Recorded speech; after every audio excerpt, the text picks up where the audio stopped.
Voilà, bonsoir, comment vous allez? J'espère que vous allez bien. Merci d'aimer, de liker, de partager nos vidéos sur notre chaîne YouTube. Aujourd'hui, je vais vous parler personnellement de ma vie. Donc, je vais vous parler de mes relations, je vais vous parler de comment je suis devenue coach, je vais vous parler de comment j'ai acquis cette connaissance en rapport avec la vie relationnelle.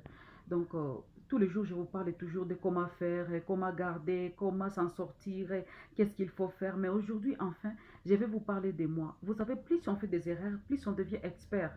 Parce que ce sont les erreurs parfois qui nous aident à avoir des leçons. Aujourd'hui, je vais vous parler de comment ma vie n'avait jamais été rose avant. Ma vie relationnelle dont je parle. Donc, avant, je croyais tout donner, je croyais croire naïvement et je croyais me soumettre à 100% dans des relations amoureuses et ça m'a causé toujours des problèmes, pas que des problèmes ou des petits problèmes, mais des problèmes graves. Et j'ai été victime de beaucoup de coups, j'ai été victime de déceptions, si je peux le dire. J'ai été victime de ruptures.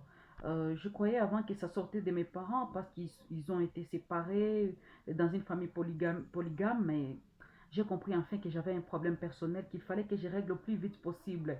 J'ai recherché première relation, deuxième mariage, ça n'a pas toujours été facile pour moi. Enfin, j'ai décidé de savoir la psychologie masculine. Comment est-ce que les hommes pensent? Pourquoi cet animal masculin essaie de me troubler la tête? Donc, je me disais, comment est-ce que je vais m'en sortir dans ça? Parce que l'homme est un animal et cet animal masculin est vraiment différent de nous les femmes. Parce que nous, les choses que nous croyons logiques, ce n'est pas ce que les hommes croient. Alors, l'amour est la seule chose où la plus grande joie va de pair avec la plus grande paire. Donc, ce n'est pas que j'invente, mais c'est la vérité. Vous pouvez vérifier dans votre vie amoureuse. C'est seulement quand vous êtes dans l'amour que vous vous imaginez, que vous voyez les choses enfin. Vous vous dites que non, mais ça, mais ça, mais ça, mais ça. Retenez une chose. En connaissance des mécanismes psychiques qui posent à ce que les hommes, les femmes changent leur comportement, je crois que la femme a le pouvoir de contrôler le bon fonctionnement d'une relation, surtout une relation amoureuse. Cela maintient indéfiniment l'homme et le couple stimulés et accrochés. Donc vous vous accrochez les uns pour les autres parce que la femme a fait quelque chose. C'est pour ça que j'ai toujours dit, une femme qui endure, tu vois un couple qui dure plus longtemps, il faut vraiment féliciter la femme. S'il s'agit de faire les cadeaux de Père Noël, il faut commencer par féliciter la femme parce que c'est elle qui aurait tout supporté. Tu vois, j'ai connu les femmes qui ont fait étudier les hommes. J'ai connu les femmes qui ont aidé les hommes financièrement. Mais à la fin, c'était comment? Regarde même toi, ta mère ou la mère de tes copines, comment elle a fait. D'ailleurs, moi, même ma mère, elle a été victime. Elle a fait étudier mon père, elle a cherché de l'emploi pour lui. Ce n'est pas que je me réfère à lui pour parler de la vie des couples, non, mais c'est un exemple parce que quand j'ai vérifié, quand j'ai fait mes études, j'ai compris que 70% des femmes qui ont fait étudier les hommes ne les ont pas pris pour des campagnes, pour des femmes, pour les aides, non, mais pour leur mère. Donc, ils les ont pris comme leur maman. C'est comme si la maman, elle peut te payer des études, tu peux même enfanter ailleurs, tu peux amener chez ta maman, elle va toujours prendre. Tu peux commencer à rentrer à 2 heures du matin, elle va toujours prendre parce que ta maman peut tout supporter, contrairement à ta femme. Un homme n'a pas besoin d'une femme maman, non. L'homme a besoin d'une femme partenaire, celle avec qui ils vont partager des idées. J'ai été victime à un temps là, j'ai pris un homme en charge. Je me rappelle, je crois que c'était une folie de l'argent, mais j'ai payé les conséquences.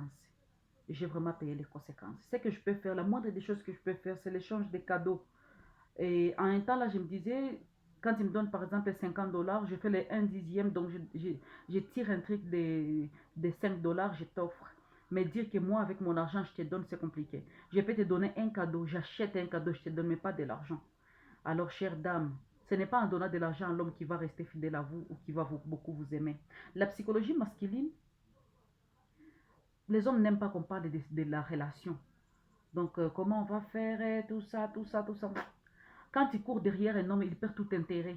Ça, je suis en train de structurer quelques trucs dans la psychologie masculine. Donc, il y a toujours une méthode qui dit fouille-moi, je te suis-moi, je te fouille. Et ça a toujours marché avec les métiers. Donc, dès que vous vous montrez toujours accessible, vous lui montrez que vous l'aimez beaucoup et que sans prouver, donc vous parlez beaucoup comme un perroquet et que vous ne voulez pas laisser voir votre côté féminine parce que l'homme a besoin de protéger une femme. L'homme a besoin Ah, je ne sais pas comment je vais dire.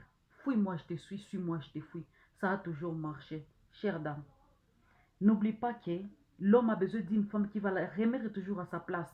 L'homme, c'est comme un bébé, c'est comme un enfant. Un enfant, tu peux lui dire aujourd'hui, ne touche jamais les assiettes ici, les verres, sinon tu risques de les casser.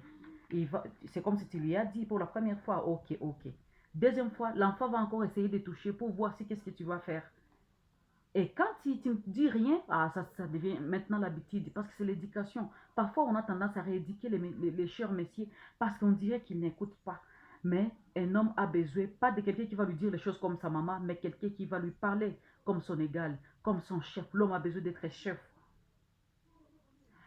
Euh, L'homme n'a pas besoin d'une femme qui va essayer de l'échanger. Je crois que là, il y a beaucoup de femmes qui ont échoué. L'homme n'a pas besoin qu'on l'échange, mais il a besoin de la personne qui va l'aimer tel qu'il est. C'est comme toi aussi, la femme.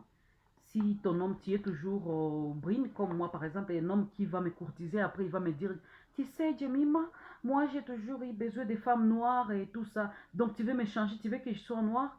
Ou soit tu m'as aimé parce que tu voulais les femmes de mon genre. Alors là, directement, je vais te dire, va alors chercher une femme noire parce que tu m'as aimé quand même, tu savais que j'étais brune. Mais maintenant, en cours de relation, tu me dis que tu as besoin d'une femme qui est noire. Ça n'a pas de sens. L'homme aussi a besoin de ça. Tu essaies de les changer, tu n'y arriveras même pas. Même si c'est pour une bonne cause, tu ne vas pas y arriver. Ça, c'est la première partie. Bienvenue à la deuxième partie. Merci beaucoup.